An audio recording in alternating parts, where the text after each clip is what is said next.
Hello, everybody. Welcome back to Patriot's History of the United States. I'm Larry Schweikart, co-author of A Patriot's History of the United States with Michael Allen. And as always, we are reading through A Patriot's History of the United States.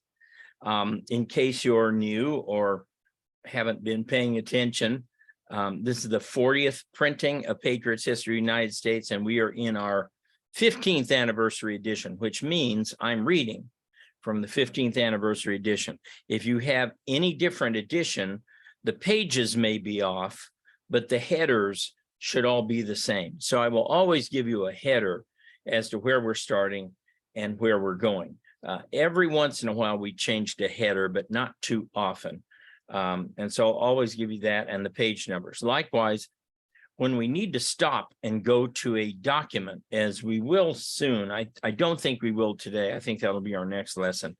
But whenever we have a document, we pause and go to the documents book, the Patriot's History Reader, and read the exact document that we are referring to, so that you're getting a lesson in primary source documentation as well. Let me see. Anything else we need to address here before we move on? No, I don't think so. So we're starting on page 103 with the header at the bottom, the new state constitutions. Excuse me while I grab a cup of coffee. That reminds me. Don't forget to check Patriot's History of the United States for the Buy Larry a Coffee button. We're trying to turn Patriot's History into a video series like John Adams or Sons of Liberty. I need your help. Buy me a coffee. Just watch the video. You'll love it. 4 minutes. Best 4 minutes of U.S. history you'll ever see. Then buy me a coffee. All right, let's get started. The new state constitutions. Meanwhile, the states had simultaneously developed their own constitutions, with all states except Connecticut and Rhode Island replacing their original colonial constitutions. In these new documents, the states held sovereignty over the National Congress in many matters. During the years immediately following the Declaration of Independence, 11 of the 13 states drafted and ratified new constitutions. In nearly all cases, radicals squared off against moderates, with the radicals carrying the day. State constitution making is a complex subject with variations spanning the 13 new American states. Yet certain patterns emerged. All of the constitution makers acknowledged that almost sacred nature of writing constitutions and sharply differentiated that process from that of merely passing legislation. So keep in mind, England had common law. So it had, in theory, bottom-up governance, especially after William and Mary in 1688, but did not have a written constitution. England does not have a written constitution. They go by court precedent, okay? So again, this is another way in which America is exceptional. Every aspect of our federal structure is constitutionalized. We have a lot of constitution in it. Moreover, most of the new constitutions showed marked radical Whig tendencies, including written bills of rights and institutionalized broad suffrage for white males. Now, the great Rush Limbaugh used to always say the Bill of Rights was misnamed. It should not be a Bill of Rights, because that implies this is what the people are permitted to do, that it should always have been called the Bill of Limitations, saying this is what government may not do. Congress shall pass no law abridging the freedom of speech. The right to keep and bear arms shall not be infringed, this kind of thing. So I think he has a point. I think the concept of Bill of Rights, these are our rights. I know what they meant. They were saying these are our rights as citizens, but in the process, they kind of subtly threw the ball in the court of saying, okay, government allows you to have these rights, and it's anything but that. We give the government the rights it has or should have, and it should have to beg us for additional rights. So anyway, that's just a comment on these Bill of Rights. They, constitutions, fostered republicanism through direct representation and provided for separation of power between executive, legislative, and judicial branches, but not balance of power. Indeed, the 13 state governments, with notable exceptions, strongly limited the executive and judicial branches of government. The result was there were smaller state versions of the national model, strong legislative government with important but less powerful judicial and executive components. This is, again, what we mean by the Whig view of government, that the legislature should be supreme. Once again, the drafters all accepted the premise that their constitution should appear in concise written form. If you don't write it down, it didn't happen. Remember earlier, we got into the notion of an oral tradition in places of like Africa, Asia, and parts of Latin America, and that doesn't work. I'm sorry, sociologists, I'm sorry they are not all created equal, because an oral tradition comes down to force. Well, my family says we've owned this land for 100 years. Well, my family says we've owned it for 200 years. Who to decide? Eventually it comes down to one family or the other killing the other or taking the land or whatever. But if it's written down, that still doesn't mean you're not going to have force, but it does mean that you have an appeal to an objective third party and say, look, here's what we both agreed to, and here's his signature, and here's my signature. Once again, the drafters of the state constitutions all accepted the premise that their constitution should appear in concise written form. They also agreed that a crucial difference between constitutional law and mere statute law existed. Statute law is whatever the state legislature passes or Congress passes, that's a statute law. But if it is in violation of the Constitution, the fundamental rights that to life, liberty, pursuit of happiness, then it must give way to constitutional law. So whatever is established by statute can always be taken away by another statute, but a constitutional right cannot. Constitutional law stood as close to natural law, God's law, as mere mortals could possibly place it. In this, the drafters inherently sided with classical thinkers like Aristotle over modernists like Thomas Hobbes. I know you English perfectionists, it should be perfectionists, it should be modernists such as Thomas Hobbes, not like, but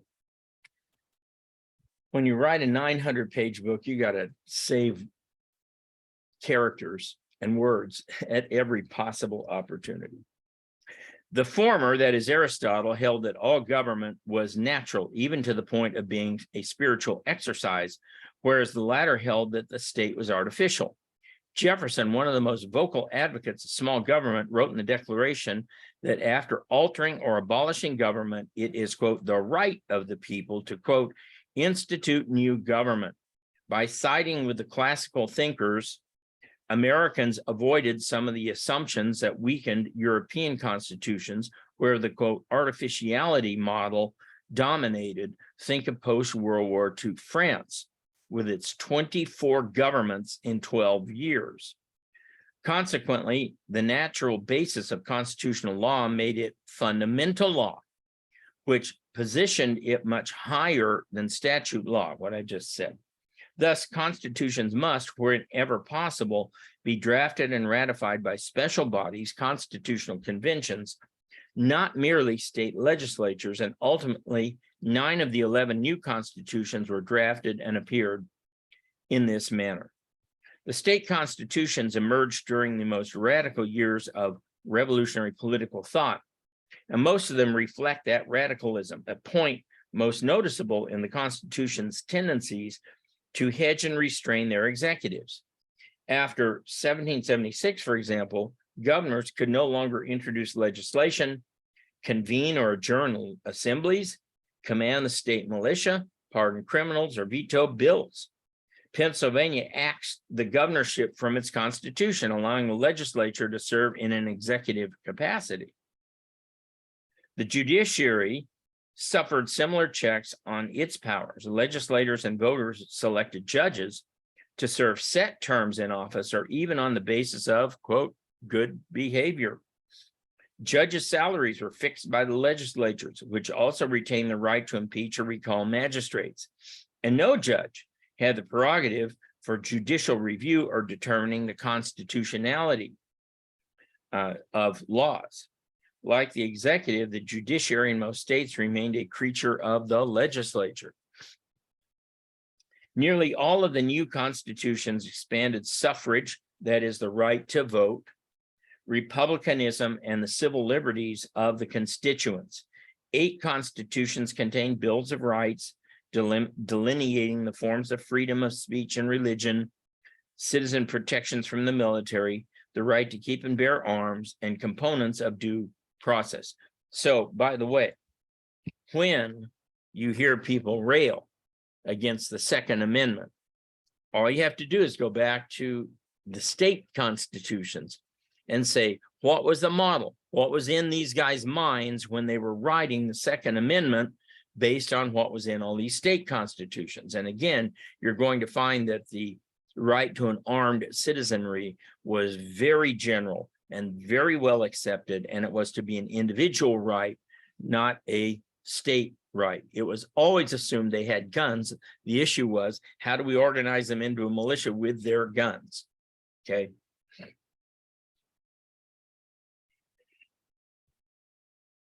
Taxpayers saw the enfranchisement expanded to the extent that Rhode Island granted universal white male suffrage. That's amazing. We're talking about the 1780s, and virtually every white male could vote. Really? Wow. No place else in the world had anything even remotely close to that. Representation was proportional. State capitals moved westward to better serve growing frontier constituents. Legislators stood for annual election, and voters kept them in check through term limits and recall. 3 states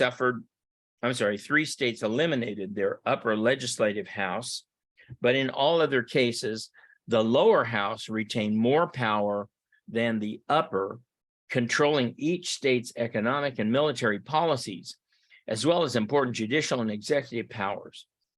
Pennsylvania and Massachusetts represent 2 opposite extremes of state constitution making. Pennsylvania eliminated the governorship and the upper house of the legislature.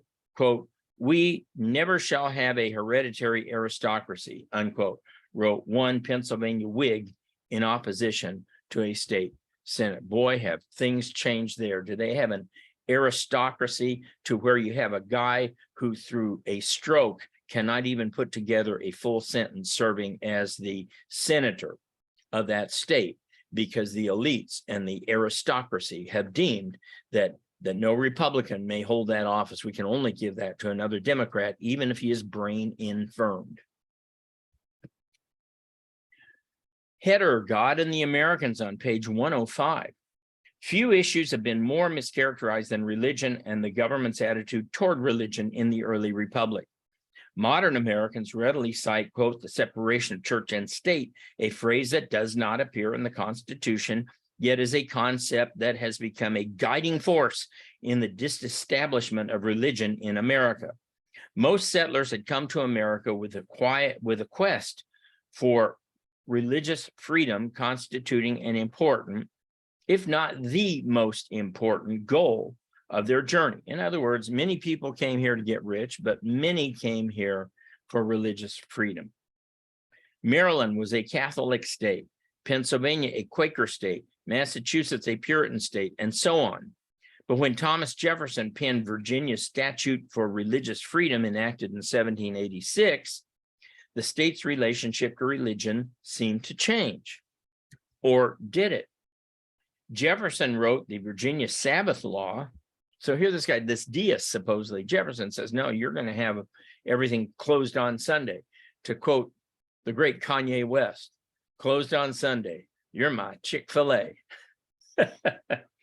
So Jefferson wrote the Virginia Sabbath Law, as well as ordinances sanctioning public displays of prayer and fasting, and even incorporated some of the Levitical code into the state's marriage laws. Jefferson did this. In 1784, however, controversy arose over the incorporation of the Protestant Episcopal Church, with Baptists and Presbyterians complaining that the act unfairly bound church and state. The matter, along with some related issues, came before several courts, which by 1804 had led the legislature to refuse petitions for incorporation by churches or other religious bodies. In most states, you had to petition the legislature to charter a church, to set up a church, because the right to set up organizations came from the state legislature, whether it was a bank, a hospital, whatever it was. So it's not unusual that many churches had to get permission, a charter from the legislature to go into business. By that time, 1804, American religious experience had developed several characteristics that separated it from any of the European churches. Latitudinarianism, which continued from colonial times, stressed that church policies were driven from the bottom up. This is key to what I laid out in the Pillars of American Exceptionalism, this bottom-up idea of religion. In Protestant congregations, church elders, deacons, and other lay bodies determined dogma more than central church authority. In other words, again, bottom up. While Catholics, such as John Carroll, lived in parishes where priests were elected by the laity, bottom up. And overall, Americans de-emphasized the clergy. Not only did states such as Virginia refuse to fund the salaries of ministers, but the Calvinist states, the Calvinist Puritan tradition that each man read and interpret the Bible for himself meant that the clergy's authority had already diminished. In other words, the Puritans believed every man should read the Bible. You shouldn't have to rely on a priest or a bishop or anybody else to tell you what's in that book, which becomes a problem, because if you wanted to twist the meanings of certain doctrines, you could keep it from the people and say, oh, it says so in the Bible. Well, now people can read the Bible for themselves and say, oh, no, it doesn't. It is written, and go back at them. Second, Americans were at once both evangelically active and liturgically lax, meaning that they were spiritual, they sought God, but they didn't believe in a lot of formal liturgy or kneeling, standing, whatever it is, various kind of rituals. What mattered was salvation and, quote, right living, not the form or structure of religion. Ceremonies and practices differed wildly, even within denominations. And finally, as with America's new government itself, the nation's religion made central the personal salvation experience. All of this had the effect of separating American churches from their European ancestors, but also fostering sects, S-E-C-T-S, and divisions within American Christianity itself. Above all, of course, America was a Protestant nation, as I keep emphasizing. That's not to say that Catholics were not tolerated. They had their own state, but not many Catholics moved in, and so it became largely a Protestant state as well.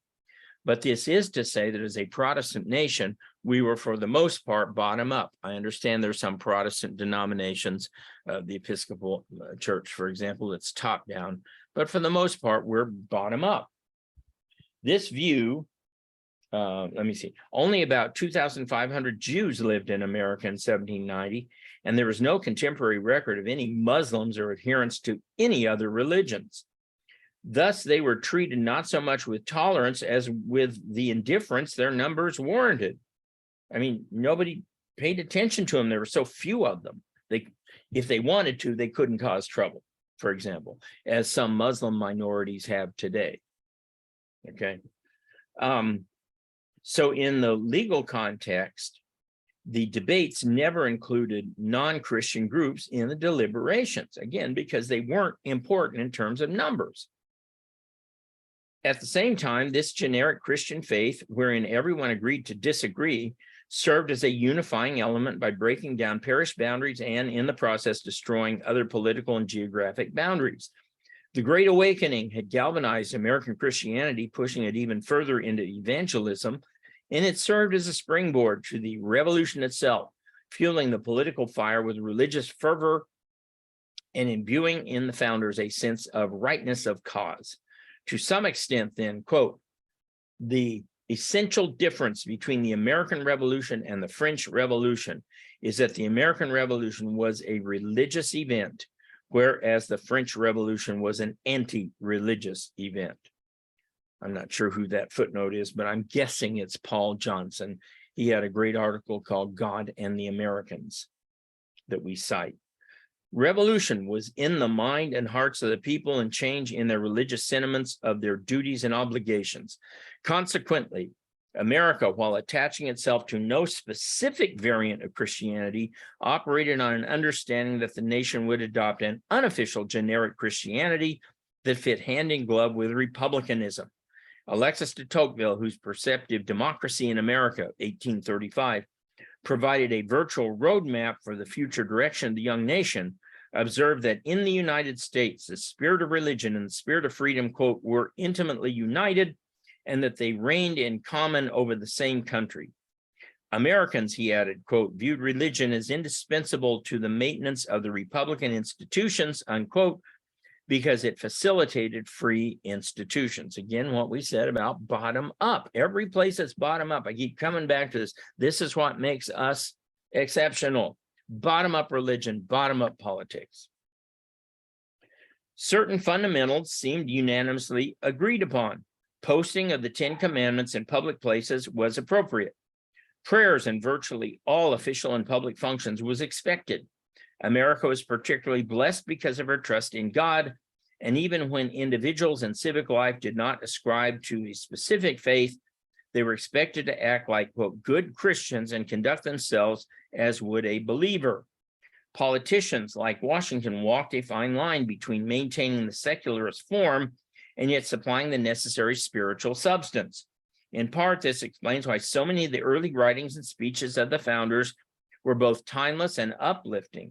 Their message of spiritual virtue cloaked in Republican processes of civic duty reflected a sense of providential mission for the young country. Let me mention here, and this is very controversial, and so you can have your own view of it. It's not in the book, but I'm just saying there is a view, and I subscribe to this view, that God put America here based on our founding, based on the miracles, and I could name you at least 4 of them early on, that were required for America to even exist, let alone thrive and prosper.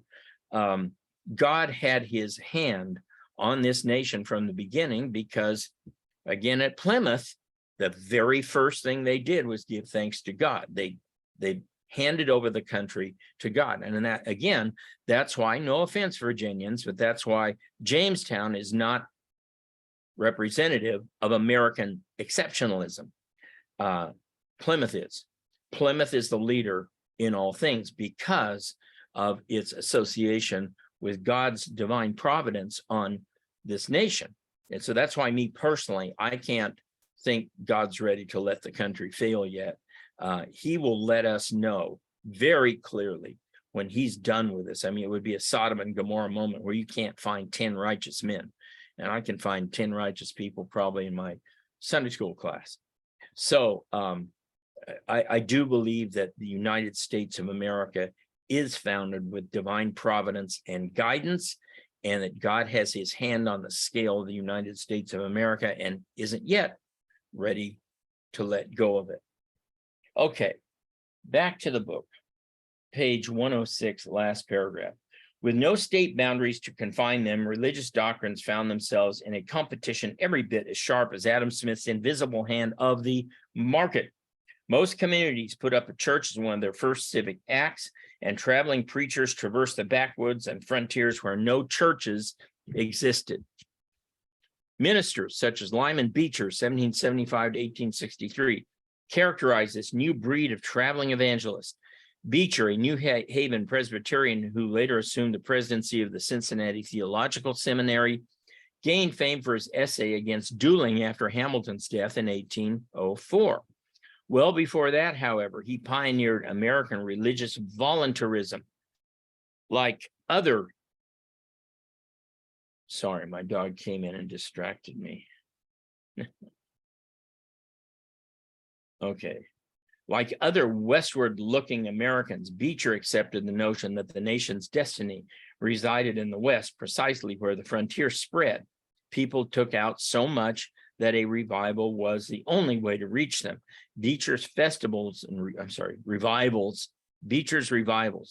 took place in settings that enjoyed great popularity among evangelists, the camp meetings. This is a totally new American thing, the religious camp meeting. At these gatherings, occasionally in open air or in a barn, traveling preachers spread the gospel, occasionally emphasizing the emotional by urging the participants to engage in frenzied shouting, jerking, falling, lifting of hands, presumably under the influence of the Holy Spirit.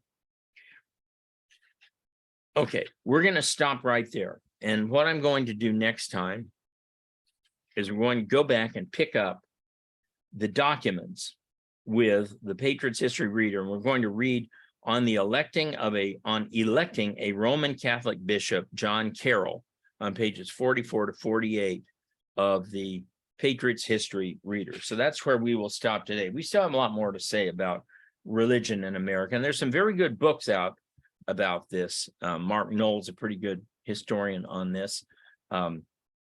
So look at the endnotes, look at the footnotes, the endnotes of Patriot's History, and you'll see all the sources that we have used to write these sections. So you say, well, I don't agree with that. Well, you're disagreeing with these sources. So you can go to those sources and look at it.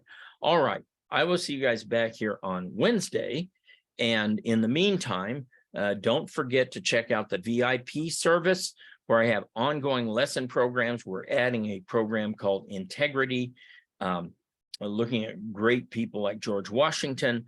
And we're starting, though, with Winston Churchill. And so I'm doing a kind of synopsis of Churchill's life of integrity.